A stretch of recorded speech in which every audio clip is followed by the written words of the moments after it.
E eu gostaria de convidá-los, nesse momento, a abrir as suas Bíblias no Salmo de número 46.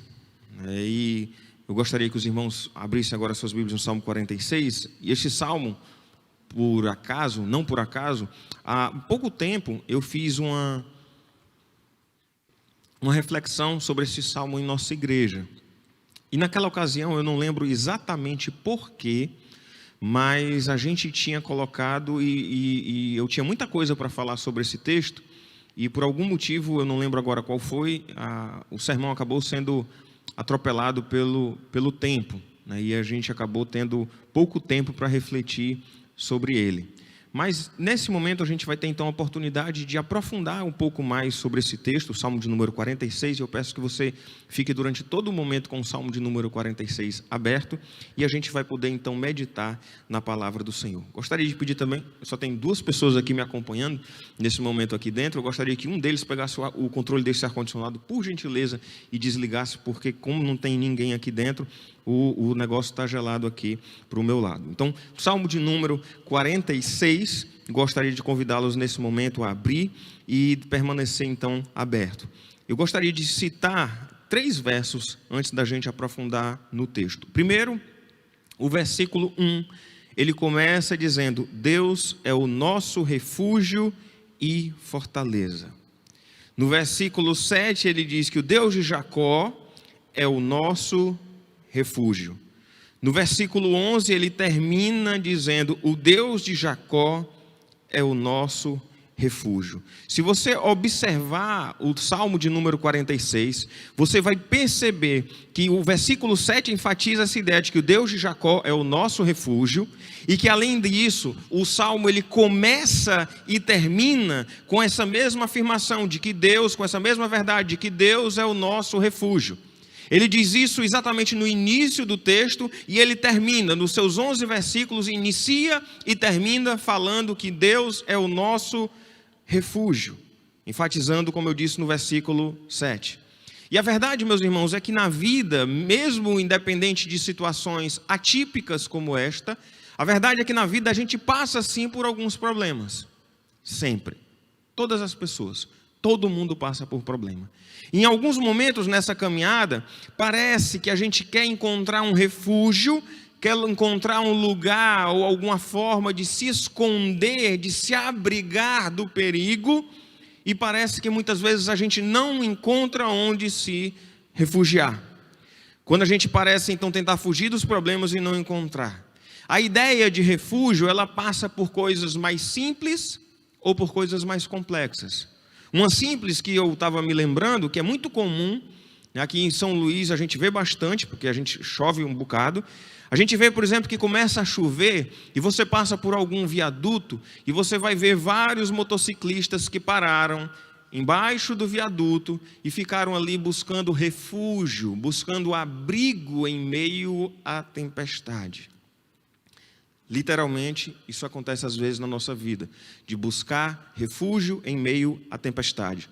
Uma situação um pouco mais complexa, que eu peço em Deus que os irmãos não passem nunca por isso, é quando a gente se vê de repente, por exemplo, diante de uma situação de um assalto, uma agência bancária, dentro de algum local, na rua, e de repente no meio de algum perigo iminente de tiro, de alguma coisa, você fica procurando um lugar para se abrigar. Literalmente ali um local para se refugiar, para encontrar um pouco de segurança e estabilidade em meio à turbulência que está ao seu redor. Na Bíblia, particularmente a ideia de refúgio, ela é muito forte e fortemente associada ao texto lá de Números 35, e tem outros textos que falam sobre isso também lá no Antigo Testamento, que era sobre a ordem do Senhor para que fossem estabelecidas 6 cidades refúgio no território ali de Israel. E aí o texto falava lá em Números 35, a partir do versículo 9, a ideia é que se acolha o homicida que matar alguém involuntariamente.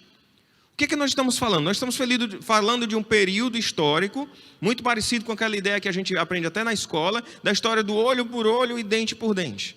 Então, na lei de Israel naquele momento era: se eu dei fim a uma vida, eu tenho que pagar com a minha própria vida.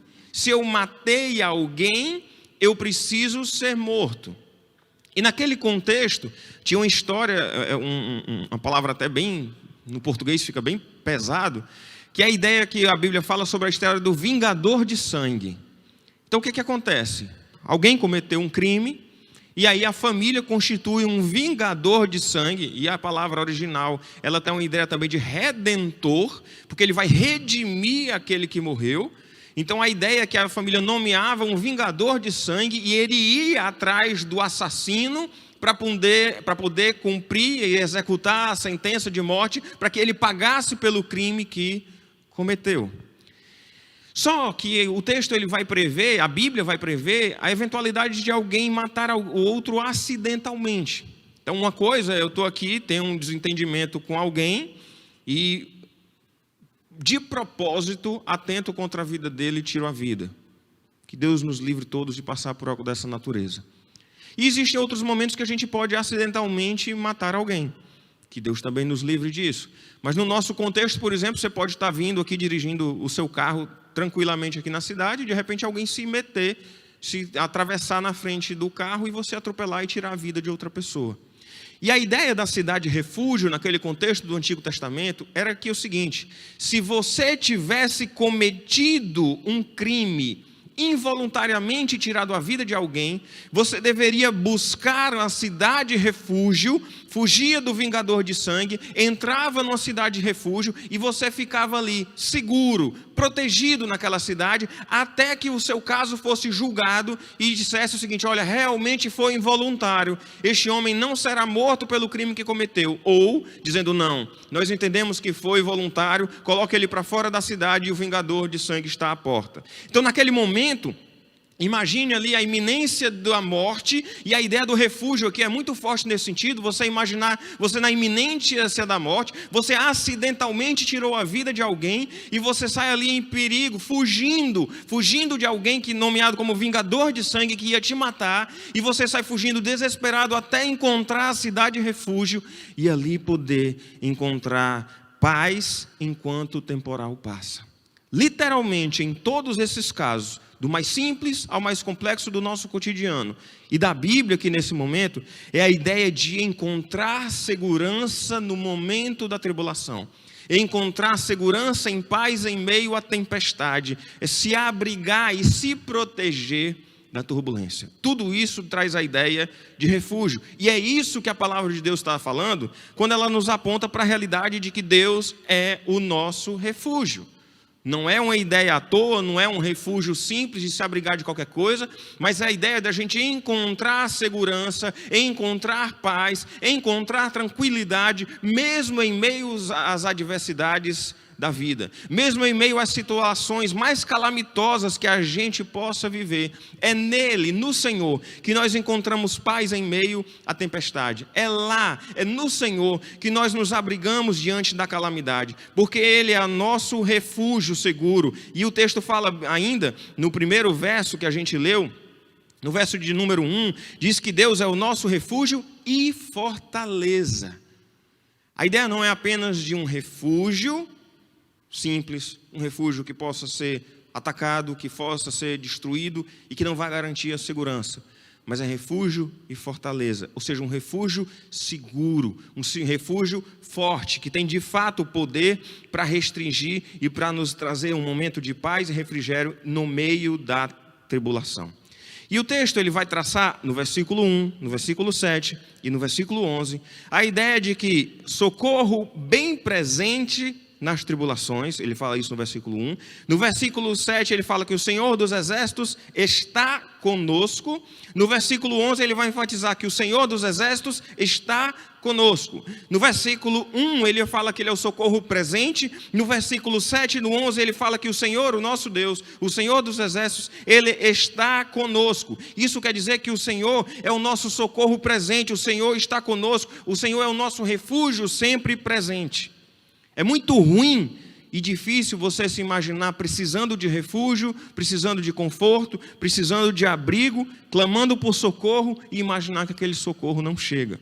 Imagine-se Deus nos livre, mais uma vez, de uma situação, por exemplo, de você estar machucado, ferido, chamando uma ambulância e aquela ambulância não chega. Você está vivendo uma situação de perigo, chama a polícia e você sente que a polícia não vai chegar a tempo para lhe proteger.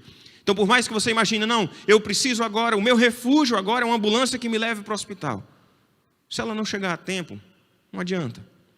Eu preciso de um reforço policial agora para me proteger diante de uma circunstância dessa. Por mais que você acredita que seja, de fato, um refúgio naquele momento, se ele não chegar a tempo, não adianta. Até uma simples questão doméstica, de repente você está ali, de repente se vendo uma panela quente, alguma coisa, e chama por alguém. Hoje, mais cedo eu estava em casa e ouvi o vizinho gritando, chamando pela mulher dele, vem aqui, ajuda, não sei o que. Eu digo, eita rapaz, o homem foi inventar de fazer alguma coisa na cozinha e se atrapalhou por lá e está clamando pelo socorro da mulher. Eu espero que ela tenha chegado a tempo. E a ideia então é que a gente corre o risco de, em meio à busca de refúgio, clamar, alguém me ajude, e ajuda não chega. Imagine no contexto da cidade refúgio, dependendo de quão distante você estivesse da cidade refúgio, o desespero de imaginar, eu tenho que chegar até lá para encontrar o meu refúgio. Eu preciso correr e chegar lá antes que o vingador de sangue me alcance. E de repente imaginando ali o desespero de imaginar que não teria tempo. E é por isso que a palavra do Senhor faz questão de dizer que Ele não apenas é o nosso refúgio e fortaleza, mas é bem presente, que o Senhor está conosco, porque o Senhor é o nosso socorro sempre presente. Diante do Senhor não existe aquela possibilidade de que o socorro não chegou a tempo, não consegui chegar até o refúgio a tempo de me livrar desse perigo. E o Senhor, Ele está conosco, seja no vale da sombra da morte, como diz a palavra do Senhor, se eu subir ao céu, se eu descer ao mais profundo abismo, seja em meio à tempestade ou em meio à bonança, seja em alto mar, ou seja no ambiente do seu quarto, agora na sua sala, o Senhor, Ele é conosco, o Senhor está sempre presente em absolutamente todos os momentos e circunstâncias da nossa vida. Então não é um refúgio que você tenha que chegar lá a tempo. Não é um refúgio que você tem que clamar e esperar, crer que ele possa chegar a tempo. É um refúgio sempre presente. Não existe a possibilidade do socorro do Senhor não chegar a tempo, porque Ele já está conosco. A ideia dos outros refúgios e socorros em meio à tribulação é aquela de que na hora do perigo você pede o socorro e espera que ele chegue a tempo. O Senhor, Ele já está conosco. Antes mesmo da aflição, antes mesmo da situação de perigo, antes mesmo de sermos cercados pela tempestade, o Senhor já está conosco. O que muitas vezes acontece é que a gente quer que o Senhor nos socorra na hora que a gente quer, e do jeito que a gente quer. E a gente tem que entender que o Senhor não é um socorro ou refúgio que vai se submeter aos nossos desejos, às nossas vontades ou ao nosso tempo. Ele tem os seus propósitos, Ele tem os seus desígnios, Ele tem o tempo certo, Ele tem a forma correta. O Senhor é perfeito no tempo, na forma e em todas as questões Ele é perfeito. Às vezes a gente é que não tem um pouco de paciência para esperar o tempo certo. Não existe a possibilidade do socorro não chegar. Nem sempre será, no entanto, o socorro que a gente gostaria, nem sempre vai ser naquela hora. Tem uma história que eu ouvi muito tempo atrás. Acho que eu era ou adolescente ou criança, mas eu nunca esqueci. Era uma ilustração antiga. Se você é um crente antigo, eu tenho certeza que você já ouviu essa história. De uma pessoa que estava ali sendo cercado por uma tempestade, um temporal, alagamento, e ele sobe no telhado da casa e começa a pedir, ô Senhor, me manda socorro. E aí diz que conta a parábola, isso é uma fábula, claro, né? Que de repente o cara está lá no telhado da casa dele, clamando, pedindo ao Senhor que mande socorro. Aí passa um carinha lá no barquinho e diz, ei rapaz, está precisando de ajuda? Diz, não, Deus é que vai me mandar o socorro. Aí daqui a pouco passa lá um cara com um bote, alguma coisa, e diz assim, ei rapaz, está precisando de ajuda aí? Não, se preocupe não, que Deus está me mandando o socorro. Aí diz que na história que eu ouvi quando eu era adolescente, até um surfista passava lá numa prancha e dizia assim, ei rapaz, está precisando de ajuda aqui? Não, Deus que vai me socorrer. E aí diz que a água sobe, a pessoa morre afogada e chega diante do Senhor indignado, Senhor, Eu clamei por socorro e o Senhor não me socorreu. Eu disse, meu filho, eu mandei um bote, mandei um barco, mandei um surfista, mandei um monte de gente, você não quis se salvar? Porque às vezes a gente fica imaginando que Deus vai traçar uma ideia mirabolante, vai operar através do sobrenatural, e Deus tem poder para agir através do sobrenatural, mas às vezes Ele vai agir através das circunstâncias terrenas, às vezes Ele vai nos socorrer no meio das pessoas, e a gente fica esperando que Deus faça algo mágico, quando Ele vai muitas vezes nos prestar o socorro e o resgate da forma mais simples, do dia a dia, usando pessoas. Tem um episódio que eu já contei aqui na nossa igreja algumas vezes, porque foi muito marcante para mim, de uma irmã lá em Fortaleza que estava enfrentando uma luta contra o câncer, e a informação que a gente teve enquanto igreja é que ela estava desenganada, e nós fomos visitar.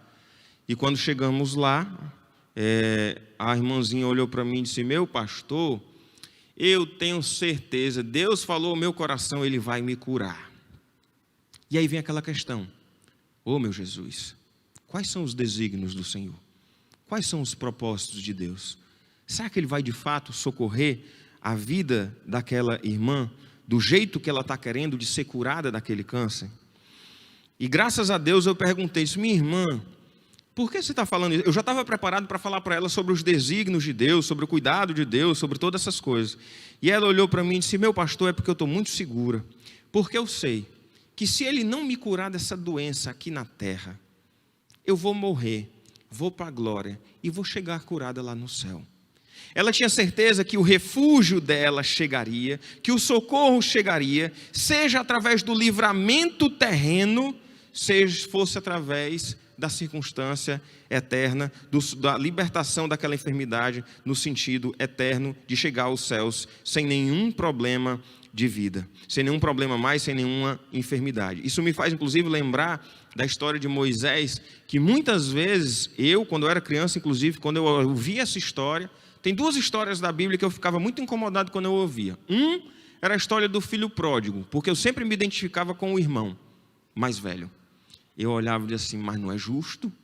Esse irmão dele aí estava fazendo tudo certinho, e eu confesso esse pecado aqui diante dos irmãos, eu me identificava muito com o irmão mais velho e achava um absurdo aquela festa toda para o filho pródigo. E o outro era a questão de Moisés. E eu ficava olhando assim, meu Deus, Moisés liderou o povo por 40 anos no deserto, estava aguentando 40 anos o povo reclamando, murmurando e tudo mais, enfrentando um bocado de coisa. Aí quando chega na hora de entrar na terra prometida, Deus chega para ele e diz, não, meu filho, você não vai entrar não. Você vai subir lá no monte, vai contemplar a terra e vai morrer lá no céu, lá no monte. E eu olhava para aquele texto e disse, rapaz, mas não é justo, o cara aguentou um monte, e quando chega na hora da bênção, na hora de conquistar a terra prometida, o cara morre. Quando a gente amadurece, a gente olha para aquele texto e pensa assim, rapaz, como Deus é bom, inclusive com Moisés. Na hora, qualquer um de nós que ouvisse o Moisés repassando ali para Josué e dizendo que ia subir o monte para morrer, naquele contexto a maioria deve ter olhado e disse, meu Deus, coitado de Moisés, nem vai usufruir. Pense por outro lado, a idade de Moisés, a terra não estava vazia, ia ter batalha para conquistar, ele não ia ter ainda um monte de pepino para resolver, um monte de dor de cabeça para resolver, e ele simplesmente não entrou na terra prometida aqui, terrena, mas ele entrou na terra prometida celestial, lá na glória. Então, quando a gente olha, às vezes as nossas vontades não são a vontade do Senhor. Às vezes a gente clama por socorro e Ele não socorre do jeito que a gente quer.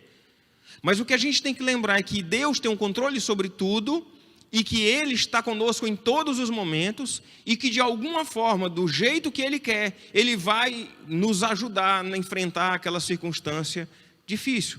Eu sempre lembro, inclusive, daquela cântico que diz que se diante de mim não se abrir o mar, e eu sempre gosto de acrescentar que se diante de mim não se abrir o mar, e Deus também não me fizer andar por sobre as águas, eu tenho certeza que Ele vai me dar força para enfrentar aquele mar, nem que seja no braço. Então, às vezes, Deus vai operar milagres para nos livrar da circunstância difícil. Ele pode, sim, tem poder para nos fazer andar por sobre as águas. Ele tem, sim, poder para abrir o mar para o povo passar. A gente conhece isso por causa da palavra de Deus. Mas muitas vezes Ele vai dizer simplesmente: eu estou contigo, pode ir nadando aí, que eu vou te fortalecer. E você vai enfrentar essa tempestade na minha força e através do meu cuidado sobre a tua vida. E aí no versículo 2, ele diz o seguinte: Portanto, diante dessa realidade, Deus é o nosso refúgio e socorro presente, não temeremos. Ainda que a terra se transtorne e os montes se abalem no seio dos mares, ainda que as águas tumultuem e espumejam, na sua fúria os montes estremeçam. As angústias, os problemas da vida, eles podem nos fazer desanimar. Eles podem fazer a gente enfraquecer na fé. Eles podem nos levar a perder a confiança no Senhor. Mas nesse contexto de dificuldade, como a gente tem vivido, em que tantas pessoas estão preocupadas, por situações de enfermidade ou morte de ente querido, por situações de dificuldade financeira de toda sorte, por de repente olhar e dizer: eu não sei o que vai ser do sustento da minha família a partir de agora. De situações outras de viver temeroso, de repente ir para o supermercado. Eu não sei, você que está de outra cidade nos acompanhando, mas a gente aqui, eu me senti quase num filme. Domingo passado, quando eu fui ao supermercado, que você chega lá no supermercado, aí você pega o carrinho, chega na porta do supermercado, a pessoa joga álcool spray lá no carrinho e passa o pano para você, aí você dá a mão, ela joga álcool gel na sua mão e você limpa, e ela bota o termômetro na sua testa, aquele assim de distância, para saber a sua temperatura, para saber se você pode entrar no supermercado. E alguns álcool gel espalhados lá pelo meio do supermercado. E eu olhando assim, disse: rapaz, eu estou me sentindo quase num filme. E às vezes, diante dessas situações, vai ter gente que vai lidar com isso numa boa. É isso mesmo, tem que comprar comida, vamos lá comprar, vou enfrentar com tranquilidade. Outras, como eu vi numa matéria de uma pessoa lá dos Estados Unidos, que foi dentro de uma bolha. Ela foi dentro de uma bolha para o supermercado, literalmente uma bolha de ar, e levou alguém com ela para empurrar o carrinho, e ela ficava dizendo que era para botar dentro do carrinho, e ela dentro de uma bolha. E uma pessoa foi chegar perto da coisa para tirar uma foto, ela ficou com raiva, como que não chega nem perto da bolha. Literalmente, eu não sei se vocês já viram aquelas bolhas que o povo anda em cima de piscina. Pronto, ela foi com um bicho daquele para dentro do supermercado, para poder fazer a feira, para dizer o que é que tinha que pegar, e uma pessoa se contaminando lá de fora, botando as coisas no carrinho para ela. Então vai ter gente que vai surtar diante desses problemas, que vai esquecer da confiança em Deus. Eu não estou eliminando o elemento da prudência. A gente tem que ser prudente, mas a gente não deve temer. A gente não pode esquecer e enfraquecer diante da nossa confiança no Senhor. É por isso que o texto fala: ainda que a terra se transtorne, ainda que os montes se abalem, que as águas tumultuem e espumejam, ainda que os montes se estremeçam, eu não temerei. E por que eu não temerei? Por causa do que a gente estava falando agora há pouco. Eu não temerei porque o Senhor é o meu refúgio. Eu não temerei porque o Senhor é o socorro presente na minha vida. E mesmo que tudo saia do meu controle, que tudo pareça estar tumultuado, que tudo pareça estar longe da normalidade, não temerei, porque Deus é soberano e tem o controle sobre tudo. Não temerei, porque Ele é o Deus Todo-Poderoso, e essa ideia também vai ser colocada agora no texto. Se você perceber no versículo 7, ele vai dizer: o Senhor dos exércitos está conosco. No versículo 8, ele vai dizer: venham contemplar as obras do Senhor, que tem feito desolações sobre a terra. Ele faz cessar a guerra até os confins do mundo. Ele quebra o arco, despedaça a lança, ele queima os carros no fogo. A ideia, meus irmãos, aqui presente, é que a partir desse momento ele passa a chamar Deus do Senhor dos Exércitos. A ideia é justamente deixar claro que nós estamos falando do socorro presente na nossa tribulação, do Deus forte e poderoso, que tem poder para cessar a guerra, que tem poder para acabar com pandemia, que tem poder para destruir qualquer arma de um exército inimigo, que tem poder para fazer todas as coisas. E o salmista, ele nos convida a esse Deus Todo-Poderoso, ao Senhor dos Exércitos, forte e poderoso, a gente contemplar as obras do Senhor. E ele cita aqui algumas delas relacionadas particularmente à batalha, mas a gente é convidado também, para a gente lembrar do poder de Deus sobre todas as coisas, a contemplar as obras do Senhor de uma forma geral, no contexto geral. E assim a gente pode confiar ainda mais no poder do Senhor. A gente pode contemplar e observar as obras do Senhor, por exemplo, nas Sagradas Escrituras, nos fazendo lembrar que o Senhor, o nosso Deus, é o Criador dos céus e da terra, que tudo foi feito por obra das suas mãos. Ele quem criou todas essas coisas. O Senhor que abriu o mar vermelho para o povo passar quando o exército de Faraó estava ali atrás, que abriu para o povo passar. O Deus que parou o tempo lá em Josué. Josué, na sua simplicidade, estava em batalha e percebeu que se escurecesse, o povo de Deus perderia a batalha. E ele ora ao Senhor e diz a palavra que o sol se deteve, a terra parou. Ali o sol parou naquele momento, né? Ficou ali o sol a pino sobre a terra, até que o povo de Deus venceu a batalha. O Deus que teve poder para abrir o mar, que criou todas as coisas, que parou o tempo, que alimentou por 40 anos o povo no meio do deserto, providenciando o maná ali caindo. O Deus que fez Abraão e Sara serem pais com idade avançadíssima. Nós não estamos falando de um casal estéril numa casa de uns 30 e poucos anos, nós estamos falando de um casal estéril ancião. E o Senhor providenciou ainda assim que eles pudessem ser pais em idade avançadíssima. Humanamente impossível. Então a Bíblia ela está repleta de exemplos do poder de Deus, seja lá desde o Antigo Testamento, passando por desde a criação, como por todo o Novo Testamento, mostrando a manifestação do poder de Deus, especialmente em Cristo Jesus, que morreu na cruz e ressuscitou, venceu a morte, para que nós pudéssemos ter vida, vida eterna e abundante. Então quando a gente olha, meus irmãos, a Bíblia está cheia de exemplos da manifestação do poder de Deus, para a gente poder lembrar, olhar para a Bíblia, ler as Sagradas Escrituras e dizer, o Senhor tem poder para todas as coisas. É nesse refúgio e fortaleza que eu me escondo e é por isso que eu posso confiar e descansar no Senhor. Mas ainda, a gente não precisa só olhar para os elementos lá do passado, a gente pode olhar para os elementos do presente. Quantas pessoas que você possa talvez conhecer que foram libertadas de situações terríveis através do poder do Senhor na vida delas. Estou falando aqui talvez daquelas que sejam mais fortes, de situações como de, por exemplo, libertação de drogas. Eu conheço um jovem, hoje não é mais tão jovem assim, que usava droga até um dia, no outro dia não usava mais, porque encontrou Cristo. Conheço outros também que lutaram meses, mesmo depois de conhecer a Cristo, mas que também foram libertados das drogas, do álcool ou de outras situações. Conheço testemunho de gente que era traficante, criminoso terrível, cruel, encontrou a Cristo e teve a vida transformada. A gente olha para a nossa vida e lembra que esse Deus Todo-Poderoso, Ele também fez de mim e de você nova criatura em Cristo. Porque às vezes a gente olha para esses, abre aspas, grandes pecadores, e a gente olha assim, rapaz, Deus tem poder mesmo, viu? Porque olha, libertou o traficante lá do tráfico, libertou o drogado das drogas e tudo mais, e a gente se esquece também do que Ele também nos libertou. Da escravidão do pecado que nós vivíamos antes de conhecer a Cristo. Da escravidão do pecado que nós fomos transformados livres em Cristo Jesus, graças à vitória de Cristo Jesus sobre a morte naquela cruz, derramando o seu precioso sangue. A gente precisa olhar para o Deus forte e poderoso, que governa sobre o universo, e não temer. E no versículo 10 ele diz algo que para mim é muito lindo. Aquietem-se. Aquieta.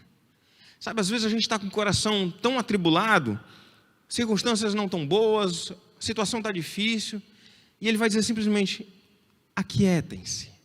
Aquietem-se o quê? E saibam que eu sou Deus. Sou exaltado entre as nações, sou exaltado na terra. O Senhor dos exércitos está conosco, o Deus de Jacó é o nosso refúgio. Essa palavra, se aquietem, é muito forte num momento difícil como esse que a gente passa. Mas é exatamente isso que a palavra do Senhor vem trazer aos nossos corações. Te aquieta, não fica temeroso, não fica atribulado, fique em paz, se aquietam e saibam que eu sou Deus. A gente precisa lembrar que Deus é Deus, que Deus é o Deus soberano sobre o universo, é o Deus que tem poder sobre todas as coisas. Aquieta teu coração, Ele é Deus. Aquieta teu coração Ele é poderoso. Aquieta teu coração, Ele é soberano. Aquieta teu coração, Ele é o nosso refúgio e fortaleza, socorro bem presente na tribulação. Que nós possamos todos aquietar os nossos corações e descansar seguros nas mãos do Senhor.